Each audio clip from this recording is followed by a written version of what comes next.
나무아미타부. 안녕하십니까, 법원입니다.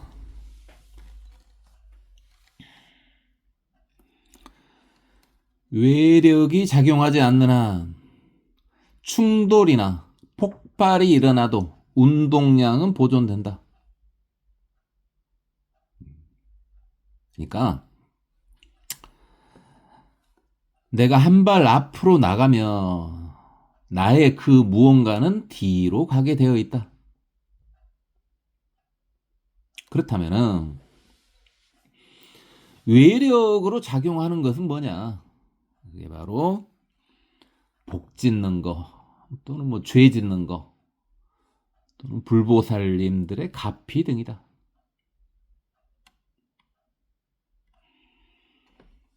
수행하면은 쳇바퀴 돌듯한 삶을 변화시킬 수 있다.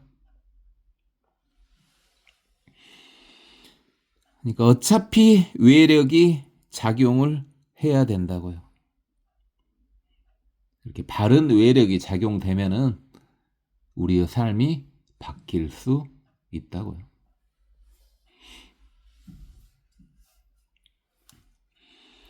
일은 이동 거리 고박이 이동 방향으로 작용한 힘이다.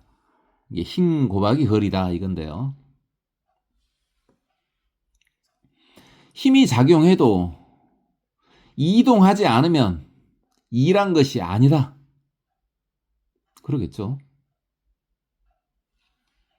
이동 거리가 제로면은 일한 것이 아니겠죠. 이것이 수행해도 효과가 바로 나타나지 않는 원리이다. 역시 이동하더라도 그 방향으로 힘이 작용하지 않으면 일한 것이 아니다. 그러니까 이동을 했더라도 힘이 없으면 일한 게 아니다 이 말이죠. 이것이 바른 수행이 아니라면은 일이 성취되더라도 무슨 일을 했더라도 복덕이나 공덕이 되지 못하는 것과 같다.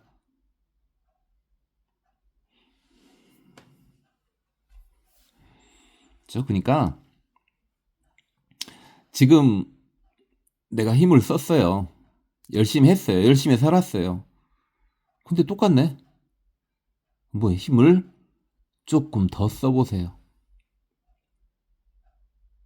그러면은 이동하게 돼 있죠. 그때부터 효과가 나타나는 거예요.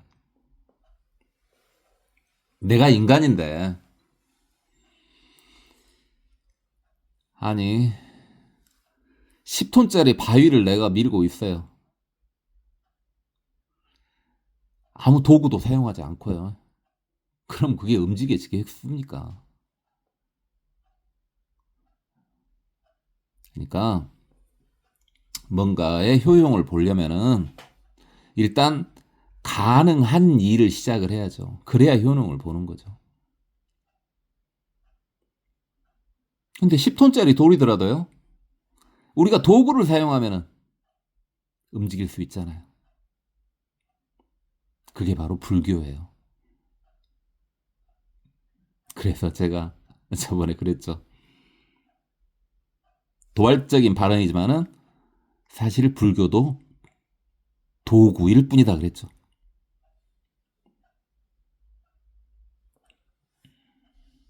그 다음에 돌이 굴러가요. 돌이 굴러가더라도 나는 거기에 힘을 하나 보탠 적이 없어요. 그러면 아무리 돌이 굴러가도 그건 나하고는 아무 상관이 없어지는 거잖아요. 그렇죠? 그래서 이걸 봐보면은 어떻게 하면은 복덕과 공덕이 성취되는지 생각해 볼 수가 있겠죠.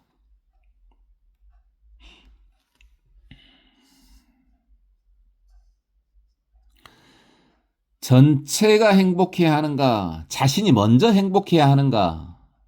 그러니까 집단이 먼저냐? 내가 먼저냐? 이거죠. 이 질문은 나와 남을 구분하는 데서 출발한 어리석은 질문이게 질문 자체가 어리석기 때문에 여기에 답을 말한다는 거 자체도 어리석은 것이다. 이 질문 자체가 제대로 된 질문이 아니에요. 이거 답할 필요가 없는 거예요. 나와 남을 구분하는 데서 출발하는 질문이잖아요. 정답이 어디 있겠어요? 질문 자체가 틀렸는데.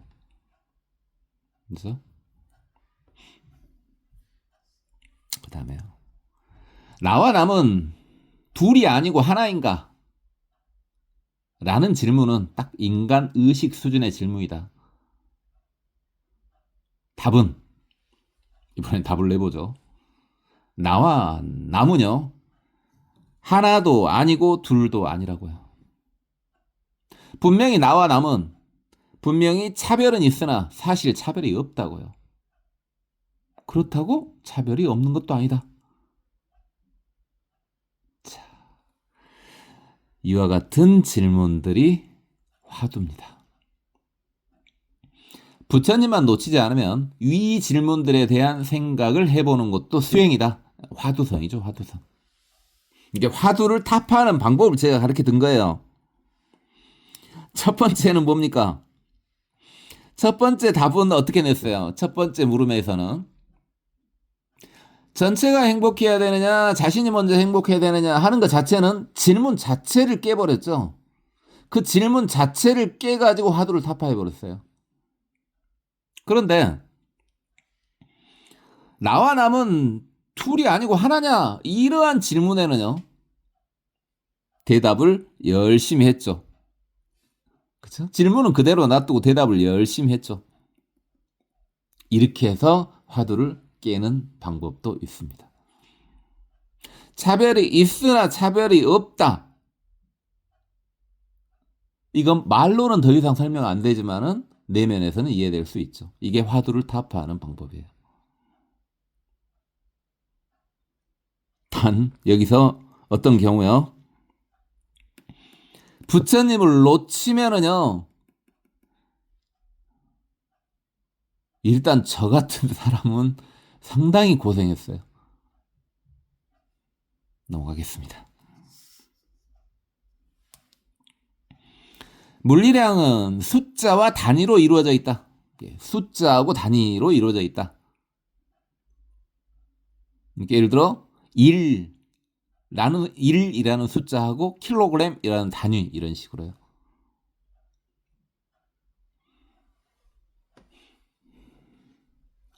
그 다음에 3이라는 숫자하고 미터라는 단위 이런 식으로요.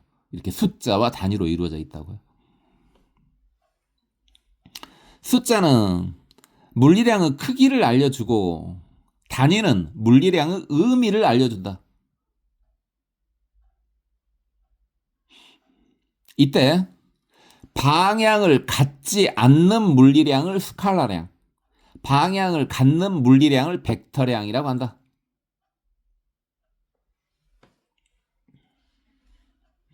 그래서 숫자하고 단위가 있어야지 숫자도 있어야 되고 단위도 있어야 되고 그래야지 물리량으로서 의미를 갖는데 방향이 있을 때는 벡터량, 방향이 없을 때는 스칼라량 이런다 이 말이에요.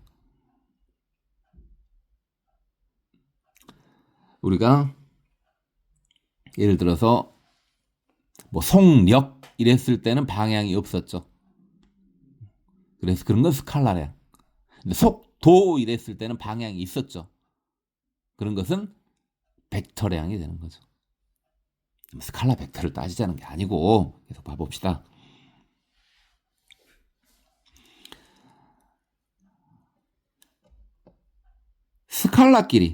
스칼라끼리 곱하거나 나누면 스칼라요. 이게 방향 없는 것끼리는요. 열심히 뽀시락거려봤자 방향이 없다고요. 근데 스칼라와 벡터를 곱하면 벡터라고요. 이게 방향이 없는 것과 방향이 있는 것을 곱하면 방향이 있는 것이 나온다고요. 뭐 이번에 마지막으로 벡터와 벡터 방향 있는 것끼리 곱하면은요 스칼라가 나올 때도 있고 벡터가 나올 때도 있다고요. 무슨 말이냐고요? 계속 봐봅시다.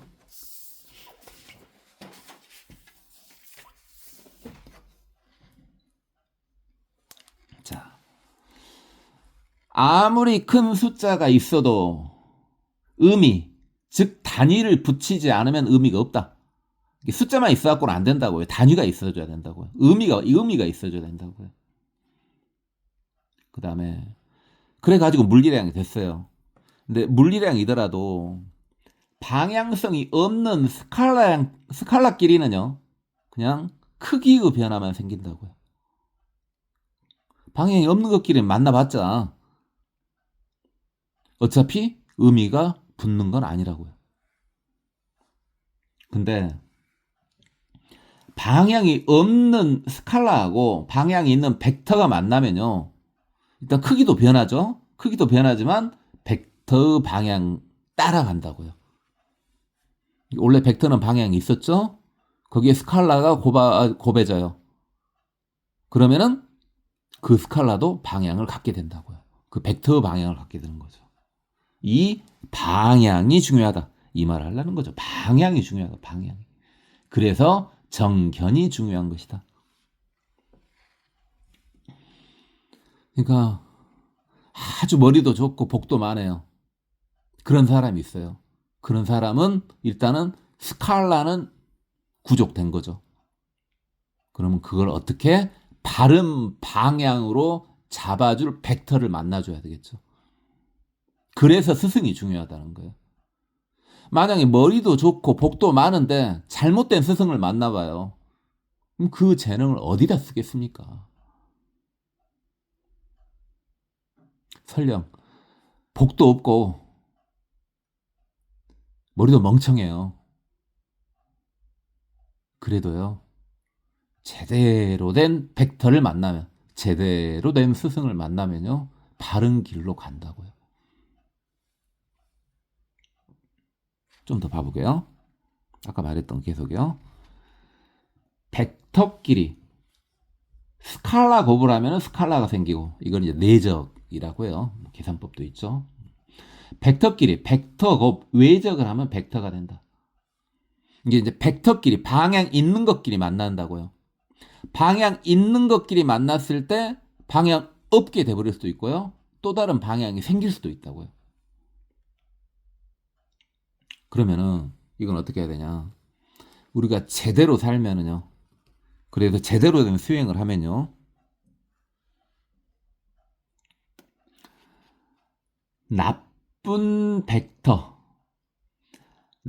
벡터끼리는 내적을 통해 방향성을 없애주고. 그러니까 내가 나쁜 길로 가게 돼 있어요, 지금. 그건 정해졌어. 그랬을 때 또 다른 벡터를 이용해서요, 그 방향성 자체를 없애버려요. 그러면 업장 자체가 소멸되진 않았지만 일단 작동하지 않겠죠.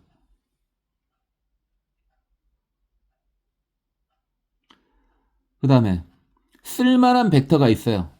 그렇게 구제할 수 있는 벡터끼리는 외적을 통해 좋은 방향으로 변동시켜준다. 이제 두 가지 방법이 있죠. 내가 지금 분명히 나한테 안 좋은 일이 생겨요. 안 좋은 일이 생겼을 때 그때는 그렇게 방향이 설정됐을 때는요, 다른 벡터를 이용하면 된다고요. 두 가지 방법으로 해결할 수 있어요. 내가 안 좋은 방향성을 가지고 있어요. 그랬을 때는 다른 벡터가 들어와서 그 방향을 완전히 상쇄시킬 수도 있고요.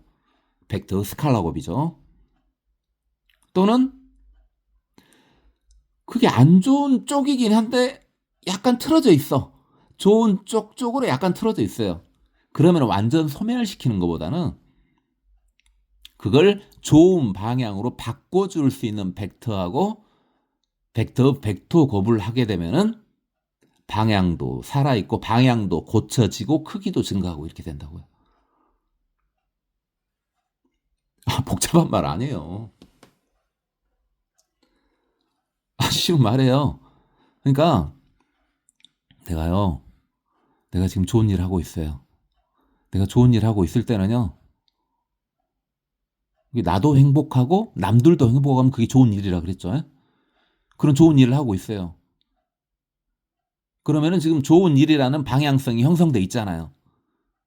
그때는 누가 들어와도 상관없어요. 스칼라가 막 달라붙어도 상관없어요. 어차피 방향이 바뀌지 않으니까. 그죠? 그럼 벡터가 들어오려면 어떤 벡터가 들어와 줘야 돼요? 나하고 같은 방향으로 벡터가 들어와 줘야 되겠죠. 나하고 다른 방향으로 벡터가 들어온 방향이 꺾여볼 거 아니에요. 그죠? 뭔지 알겠죠? 한 번만 다시 더요. 내가 지금 나쁜 방향으로 가고 있어요. 나도 힘들고요. 주변 사람도 힘들어요. 나쁜 방향 맞잖아요. 그때는 스칼라가 들어오는 걸 막아줘야 되겠죠. 더 커지면 안 되니까. 그런 벡터일 때는요. 그럼 어떤 벡터가 들어와 줘야 돼요? 완전히 그 방향을 상쇄시킬 수 있는 벡터가 들어와 줘야 되겠죠. 그럼 더 이상 진행은 안 될 거 아니에요.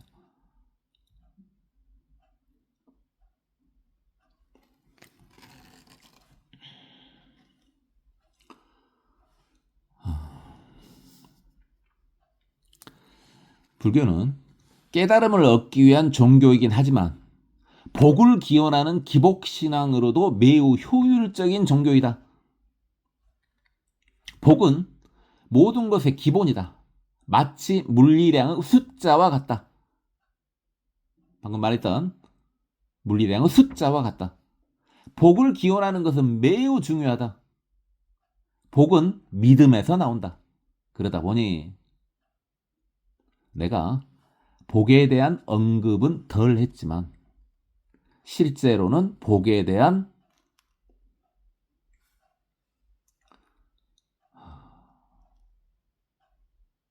기원이 없으면 복에 대한 기원이 없으면 불교도 존재하기 힘들다. 지가 써놓고도요. 글씨를 못 알아보고. 죄송합니다. 너무합니다. 복이 중요하다고요. 제가 지금까지 계속 주로 거의 대부분 어쩝니까? 수행에 관련된 이야기만 많이 했잖아요. 90% 이상이 수행이었잖아요. 다.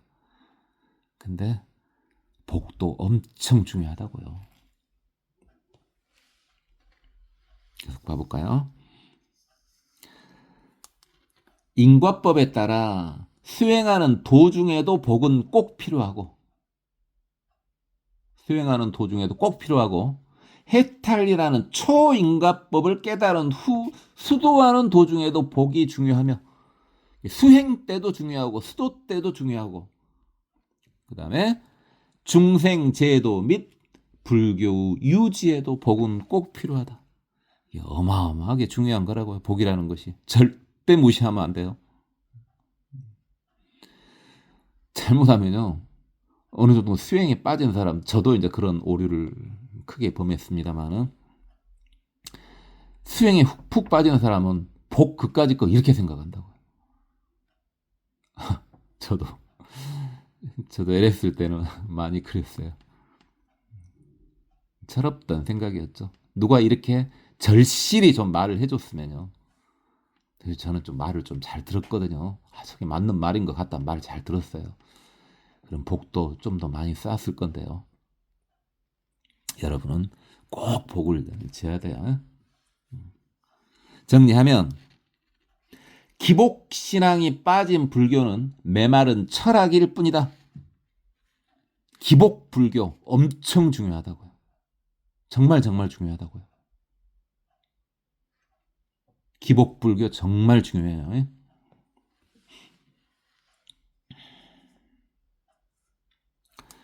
성자가 되기 전에는 인과법에 따르고 아상인상, 중생상, 수자상도 성자가 되기 전에는 떨칠 수 없다.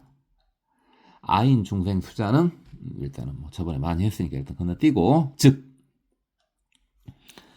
수행 중인 우리는 인과법과 상에서 벗어나지 못했으니 이를 효율적으로 이용해야 한다. 무시하지 말고 말이다. 그러니까 인과법이요. 그 별것 아니다. 이렇게 생각하지 말고요. 자기 스스로를 좀 살펴보라고요. 내가 인과에서 못 벗어났잖아요. 그러니까 무시하지 말라고요. 그다음 우리는 분명히 아직 상을 못 띄었잖아요. 상을 완전히 띄울 수가 없었잖아요, 지금. 그러니까 그것도 일단은 효율적으로 이용은 해야 된다고요.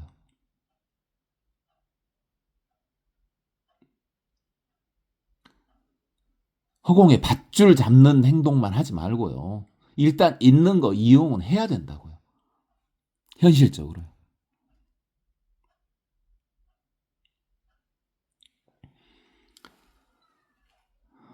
오늘은 여기까지만 하겠습니다. 고맙습니다. 법원이었습니다. 나무 아미타불.